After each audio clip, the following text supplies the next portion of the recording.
Assalamualaikum warahmatullahi wabarakatuh. Halo teman-teman, balik lagi bareng aku Nurul Dasbi dari Prodi Informatika Universitas Muhammadiyah Banjarmasin. Jadi video kali ini aku bakal bahas nih ringkasan sekaligus review dari semua pertemuan mata kuliah ke AIKA keempat Islam dan ITEX. Ini semacam perjalanan kita nih selama satu semester, mulai dari pengenalan sampai tema-tema berat nih, kayak biotika, teknologi, bahkan politik global. Gak perlu berlama-lama, kita masuk saja ke pertemuan pertama. Pengenalan dan orientasi mata kuliah. Jadi di awal perkuliahan ini, kita langsung nih diajak kenalan sama sistem dan aturan main nih di mata kuliah AIKA 4 ini. Jadi dosen memperkenalkan nih metode CBSA alias cara belajar siswa aktif, yang artinya nih mahasiswa harus ikut aktif dalam diskusi dan presentasi. Kita juga dijelaskan soal sistem presentasi dan larangan penggunaan HP nih di kelas, dan bobot penilaiannya itu dari UAS dari 40%, UTS 30%, dan sisanya dari tugas dan kuis. Jadi dari awal nih kita udah tahu nih ya, kalau kuliah ini serius tapi tetap interaktif. Nah, di pertemuan kali ini juga dibentuk struktur organisasi kelas dan pembagian 13 kelompok. Lumayan banyak ya kali ini. Kita nih diberitahu nih bahwa UTS nantinya berupa video presentasi kelompok. Sedangkan untuk UAS berupa makalah plus video mandiri. Untuk grup WhatsApp dan folder Google Drive itu juga dimulai dikenalkan buat komunikasi dan pengumpulan tugas.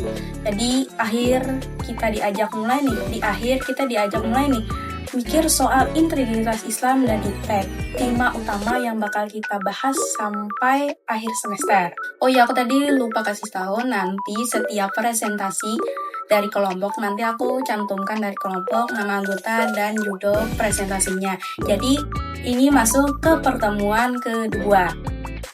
Di pertemuan kedua dari kelompok 1 membawakan materi tentang bagaimana Islam memandang ilmu pengetahuan dan teknologi. Islam sebagai rahmatil alamin justru mendorong pengembangan ITEX, bukan menolaknya. Jadi ilmu dan teknologi dianggap sebagian dari tanggung jawab manusia sebagai khalifah di bumi. Jadi tetap menjaga nilai spiritual dan etika dalam prosesnya. Dalam Islam, belajar itu bagian dari ibadah. Makanya banyak ayat Al-Quran berbicara soal pentingnya ilmu. Kayak Quran surah Al-Mujadilah ayat 11, Quran surah Al-Alaq ayat 1-5, dan Quran surah Taha ayat 114. Dan jelas banget nih, Islam mendukung banget pencarian ilmu, termasuk di bidang teknologi. Tapi yang ditekankan nih, teknologi itu harus digunakan untuk kemaslahatan. Jangan sampai melenceng nih dari nilai-nilai agama. Keseimbangan antara dunia dan di akhirat jadi kunci utama dalam pengembangan ITEX versi Islam. Di pertemuan yang ketiga dari giliran kelompok 2 membahas soal filsafat ilmu dalam perspektif Islam. Islam punya cara nih pandang yang berbeda-beda dari Barat, terutama soal sumber ilmu dan tujuannya. Kalau ilmu Barat ini cenderung ke sekuler dan hanya fokus kepada dunia. Justru Islam menggabungkan akal, pengalaman, dan wahyu sebagai sumber kebenaran. Tujuan akhirnya juga berbeda, bukan cuma ilmu demi ilmu, tapi untuk mendapatkan ridha Allah dan membawa kemaslahatan. Islam memandang ilmu ini sebagai satu kesatuan yang holistik. Jadi nggak ada istilah memisahkan nih antara ilmu agama dan sains. Seperti tokoh-tokoh yang ada ini sebagai pelopor Islamisasi ilmu pengetahuan. Mereka ini mengajak kita nih buat menyusun ulang cara berpikir ilmiah dengan tetap mengakar pada nilai-nilai spiritual Islam. Jadi bukan sekedar pintar secara akademik, tapi juga punya akhlak dan visi hidup yang benar. Di pertemuan keempat nih dari kelompok 3 ngebahas soal masa kejayaan Islam dalam sains. Ternyata jauh banget nih sebelum Eropa mengalami Renaissance. Ya seperti itulah. Peradaban Islam udah lebih dulu jadi pusat ilmu pengetahuan dunia. Dari matematika, kedokteran, astronomi, sampai geografi. Semuanya dikembangkan pada ilmuwan muslim seperti Al-Khawarizmi, Ibnu Sina, Ibnu Rus, dan Al-Battani. Jadi mereka itu bukan cuma hafal teori nih, tapi juga ngembangin teknologi dan sistem yang dipakai dunia sampai sekarang nih ya. Yang bikin kagum nih, semua kemajuan itu didorong semangat mencari ilmu karena Allah. Jadi bala al-hikmahnya dibat, jadi bukti semangat nih. Itu jadi semacam Google versi abad 8. Islam waktu itu tuh terbuka banget sama tradisi keilmuan lain. Bahkan banyak naskah Yunani diterjemahkan ke Arab. Jadi kemajuan Islam dalam teks ini nantinya justru jadi pondasi kebangkitan ilmu di Eropa. Jadi jelas banget nih ya lah, umat Islam pernah ada di garis depan dunia sains. Tinggal kita nih ya, generasi sekarang mau lanjut atau enggak. Dari pertemuan kelima dari kelompok 4 nih, ngajak kita buat mikir pentingnya etika dalam pengembangan ilmu dan teknologi. Islam itu tuh nggak asal boleh soal teknologi, semua harus masuk dalam koridor halal dan haram. Etika Islam nih jadi filter moral biar teknologi nggak malah merusak manusia dan lingkungan. Jadi prinsip-prinsip kayak tauhid, keadilan, kemaslahan, dan khilafah itu tuh jadi dasar utama nih, dimana etik harus dibangun dan dijalankan. Jadi teknologi itu netral ya, tapi cara manusia memakaikan bisa bikin bahaya. Contoh nih, teknologi nuklir itu bisa buatin negeri seharusnya, bisa juga buat senjata. Makanya dari itu ilmuwan muslim dituntut buat jujur, punya integritas, dan mikirin nih dampak jangka panjang dari penggunaannya. Apabila nih di era di kita sekarang, tantangan kayak penyalahgunaan data nih, AI yang gak bermoral, dan hoax itu nyata banget. Jadi etika Islam dibuat jadi pagar semua inovasi tetap sejalan dengan nilai kemanusiaan dan keimanan. Masuk di pertemuan ke-6 nih dari kelompok 5 yang ngebahas gimana Al-Quran ternyata nyambung nih banget sama sains modern. Banyak ayat kauniyah dalam Al-Quran yang isinya justru sejalan dengan penemuan ilmiah kayak soal embriologi, orbit matahari dan bulan, samudra yang nggak bercampur, dan lain-lain. Ini bikin kita sadar nih kalau sains dan wahyu itu tuh bukan musuh, tapi saling melengkapi. Tantangannya itu tuh sekarang gimana cara kita ngegabungin antara cara berpikirnya dengan spiritualitas Islam. Nggak mudah sih, karena selama ini nih kita dibiasakan mikir kalau agama dan sains itu tuh dunia yang terpisah. Tapi dari AIK 4 ini kita belajar bahwa integrasi itu mungkin banget lewat pendidikan, riset berbasis nilai, dan pendekatan holistik. Kita bisa jadi nih ilmuwan atau teknologi yang bukan cara pintar, tapi juga punya penilaian. Ini nih penting banget buat kita anak teknik nih, yang bakal berhadapan langsung sama dunia IPTEX. Di pertemuan ke-7 ini nih kita nggak dapat materi baru ya, tapi masuk ke masa UTS. Jadi bentuk ujian ini nih beda dari biasanya, bukan pilihan ganda atau esai, tapi bikin kita video presentasi kelompok. Jadi masing-masing kelompok ini nih harus mengunggah video presentasi sesuai materi yang udah mereka bawain di kelas. Jadi formatnya itu tuh wajib, landscape, durasinya pas, dan harus diunggah ke YouTube.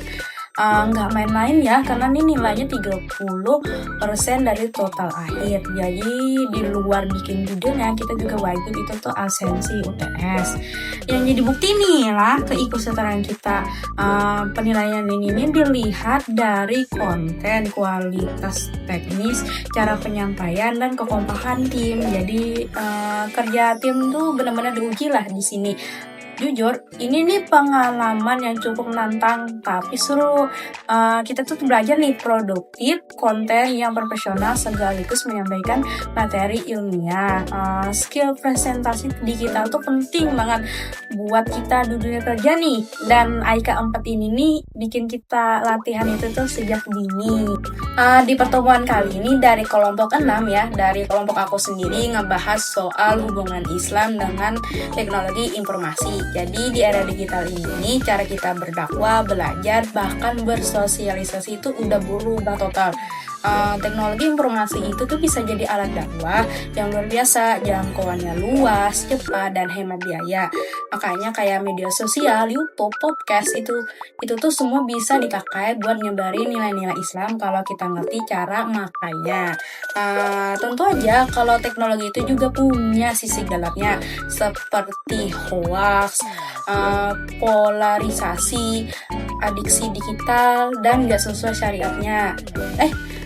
Maksudnya sampai ke konten yang gak sesuai syariatnya. Makanya penting banget buat punya literasi digital yang tinggi dan etika dalam menggunakan teknologi. Islam mengajarin kita kejujuran, tanggung jawab, dan niat yang baik dalam berkomunikasi. Jadinya kalau kita berdakwah lewat digital tuh harus ngerti medianya, harus ngerti targetnya, dan tentu aja tetap jaga akhlak dan adab dalam setiap postingan. Oke, di pertemuan yang ke-9 itu tuh dari kelompok 7 ngebahas topik yang cukup berat ya, tapi penting banget, yaitu biotika dan Islam. Teknologi medis itu sekarang makin canggih, ada cloning, rekayasa genetik, sampai transfer organ. Tapi Islam tuh punya prinsip yang kuat nih, nentuin yang mana boleh, yang mana enggak. Intinya itu tuh semua tindakan medis harus dilandasi tujuan penyelamatan nyawa, menjaga martabat manusia, dan tetap dalam koridor masyariat. Misalnya nih, cloning terapeutik kan namanya, bisa dibolehkan kalau buat pengobatan. Tapi nih ya, cloning manusia buat reproduksi itu tuh dilarang karena bisa mengganggu sistem keluarga dan nasab. Rekayasa genetika tuh juga diperbolehkan selama tujuan bukan buat penentuan ya, tapi buat menjaga penyakit. Islam itu tuh fleksibel, tapi punya batasannya. Jadi meskipun nih lah teknologi bisa hebat banget nih, nilai-nilai seperti keadilan, kehormatan hidup, dan manfaat bagi umat setiap harus jadi pertimbangan. Maksudnya kayak pertimbangan utama lah. Di pertemuan ke-10 dari kelompok 8 ya, ngebahas soal pentingnya menjaga lingkungan dalam perspektif Islam. Ternyata ya, konsep Islam tentang ekologi itu keren banget. Islam tuh ngajarin kita nih kalau manusia itu tuh khalifah di bumi, yang artinya punya tanggung jawab untuk menjaga dan merawat alam, bukan merusaknya. Makanya ayat-ayat seperti Al-Quran Surah Al-Araf ayat 56 dan Al-Rum ayat 41 itu tuh jelas banget larangan merusakkan alam. Konsep mijan nih alias keseimbangan alam juga penting banget. Bisa ngajarin bahwa nih semua ciptaan Allah itu saling terhubung dan harus dijaga harmoninya. Bahkan ada nih indikatornya yang seperti yang ada di belakang ini, bisa nih jadi solusi Islam dalam krisis ekologi modern. Jadi kalau kita selama ini mikir nih lingkungan tuh cuma urusan aktivitas, ternyata sebagian muslim kita punya tanggung jawab dan peran besar untuk menjaga bumi, karena itu tuh bagian dari ibadah kita juga. Oke guys, di pertemuan ke-11 itu dari kelompok 9 ngebahas tentang bagaimana Islam menyikapi ekonomi digital. Di era sekarang ya, semua serba online nih, kayak transaksi, investasi, bahkan dompet pun udah digital. Tapi meskipun teknologinya berubah, prinsip syariah tuh tetap harus dijaga ya guys. Islam tuh tetap larang kayak riba, gahar, masyir itu tuh termasuk dalam dunia digital. Jadi kayak fintech, e-wallet sampai investasi online tuh harus tetap di-compare dengan prinsip halalnya. Jadi kita tuh juga diperkenalkan dengan fintech syariah seperti peer-to-peer, lending berbasis syariah, e-commerce halal dan bahkan itu tuh blockchain untuk pengelolaan zakat dan wakaf.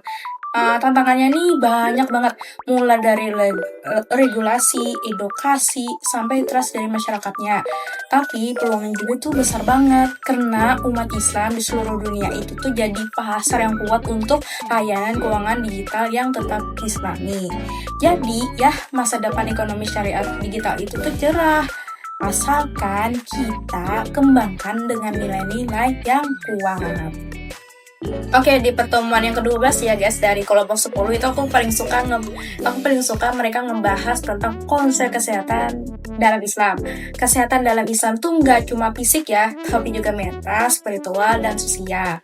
Tubuh manusia itu amanah dari Allah, jadi kita tuh wajib menjaga. Jadi ada prinsip nih, mencegah daripada mengobati. Jadi Islam ngajarin hidup yang seimbang, nggak berlebihan makan, menjaga kebersihan, tidur yang cukup, dan tentu aja banyak ibadah untuk kesehatan jiwa. Makanya kayak tokoh-tokoh muslim di zaman dahulu tuh seperti Al-Razi, Ibnu Sina, dan Az-Zahrawi kalau nggak salah itu juga punya andil besar nih dalam dunia kedokteran. Kayak rumah sakit modern nih, bahkan pertama kali nih lahir itu tuh dari dunia Islam. Selain pengobatan itu tuh Islam juga mendukung gaya hidup sehat dengan makanan halal thayyib, olahraga yang teratur, dan menjaga kebersihan. Bahkan zikir dan salat itu bisa jadi terapi mental yang efektif. Jadi Islam dan dunia medis itu sebenarnya sangat nyambung nih. Tinggal gimana kita bisa menggabungkan ilmu modern dengan nilai spiritual yang kuat. Di pertemuan yang ke-13 ya, dari kelompok 11 itu tuh membahas soal pendidikan dalam Islam. Pendidikan itu penting banget dalam Islam. Bahkan ini disebut kewajiban dari buayan sampai lihan lahat. Tapi tujuannya bukan cuma transfer ilmu, tapi juga pembentukan karakter. Jadi outputnya itu bukan cuma pintar, tapi juga berakhlak. Islam itu tuh mencetak Islam kamil manusia paripurna dalam iman, akhlak, dan ilmu. Tapi ada juga nih tantangan adalah masih ada nih dikotomi antara ilmu agama dan ilmu umum. Islam sebenarnya ngajarin semua ilmu itu tuh dalam satu kesatuan. Makanya ada konsep integrasi kurikulum, sains, dan teknologi tetap diajarkan, tapi dengan sudut pandangan Islami. Model kayak Islamic Integrated School dan Islamic TEM Education jadi solusinya. Guru juga nggak cuma jadi pengajar, tapi juga pendidik dan teladan moral. Jadi pendidikan Islam yang ideal tuh harus utuh, menyentuh akal, hati, dan tindakan. Di pertemuan ke-14 dari kelompok 12 ya, membahas seni dari perspektif Islam. Ternyata ya Islam itu tuh nggak anti seni loh. Justru seni dipandang sebagai sarana mendekatkan diri kepada Allah, asalkan tetap dalam koridor syariah. Konsep keindahan dalam Islam itu tuh terinspirasi dari sifat Allah yang maha indah nih, Al-Jamil. Kaligrafi Arab, ornamen geometris, dan arsitektur masjid jadi bukti seni dalam Islam itu berkembang dan tetap sakral. Bentuk-bentuk seni seperti kaligrafi, arsitektur, musik spiritual kayak nasyid dan kasidah, sampai sastra bernilai Islam, semua punya muatan moral dan spiritual. Bahkan seni bisa jadi alat dakwah yang powerful banget nih di era sekarang, kayak seni digital, film Islami, dan konten kreatif lainnya bisa jadi medium syariah yang keren asal niatnya benar. Seni dalam Islam itu tuh punya fungsi nih, kayak buat dakwah, ibadah, pendidikan, dan penguatan identitas. Bahkan nih terapi jiwa. Intinya seni itu tuh boleh asal tetap bermakna. Oke guys, di pertemuan ke-15 ini dari kelompok 13 ya, mengangkat tema besar nih, yaitu politik global dalam pandangan Islam. Islam itu tuh bukan cuma ngatur ibadah, tapi juga konsep politik yang berlandaskan keadilan, kasih sayang, dan musyawarah. Jadi pemimpin dari kita tuh harus amanah, adil, dan bertanggung jawab. Bukan cuma mikirin kekuasaannya. Tapi juga masalah umat. Konsep khalifah nih di sini tuh bukan kekuasaan absolut ya, tapi tanggung jawab moral kepada Allah dan masyarakat.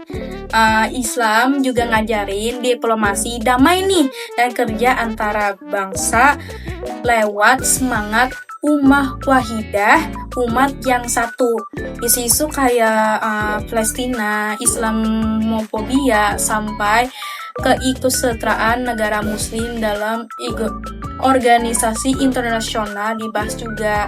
Makanya Islam mendukung keterlibatan dalam forum global kayak PBB atau G20, tetapi tetap menjaga identitas dan prinsipnya. Politik dalam Islam itu tuh bukan soal rebutan kekuasaan ya, tapi tentang menciptakan dunia yang adil dan damai. Generasi muda nih, Muslim ditantang buat melek politik, tapi tetap dengan akhlak Al-Qur'annya.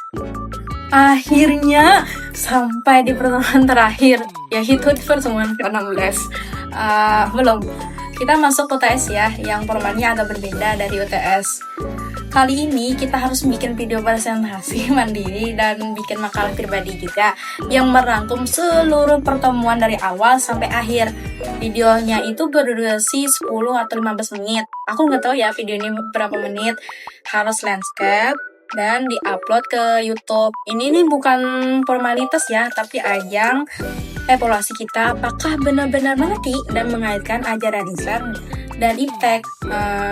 Penilaian ini cukup lengkap ya. Ada makalah 40%, ada video 60% dengan aspek-aspek seperti isi, kreativitas, critical thinking, dan refleksi pribadi. Kita juga nih tetap harus absen nih sebagai bukti partisipasi kita. Intinya, UAS ini bukan sekedar ngetes hafalan ya, tapi kemampuan kita dalam memahami, menganalisis, dan menyampaikan ulang apa yang udah kita pelajaran nih selama 1 semester. Dan video ini yang sekarang kamu tonton adalah bagian dari itu semua. Jadi semoga bermanfaat dan bisa jadi refleksi bersama. Oke teman-teman, itu tadi rangkuman dan review dari seluruh pertemuan mata kuliah AIK 4 Islam dan IPTEK dari awal yang masih orientasi sampai bahas berat nih soal biotika, lingkungan, seni, sampai politik global. Semua membuka wawasan baru buat kita nih sebagai mahasiswa muslim di era teknologi. Semoga video ini nggak cuma jadi tugas ya, tapi juga jadi bekal buat kita menjalani hidup yang lebih terarah dan berakhlak di masa depan. Terima kasih udah menonton sampai akhir. Jangan lupa like, share kalau perlu, dan sampai jumpa di video berikutnya. Bye bye. Assalamualaikum warahmatullahi wabarakatuh.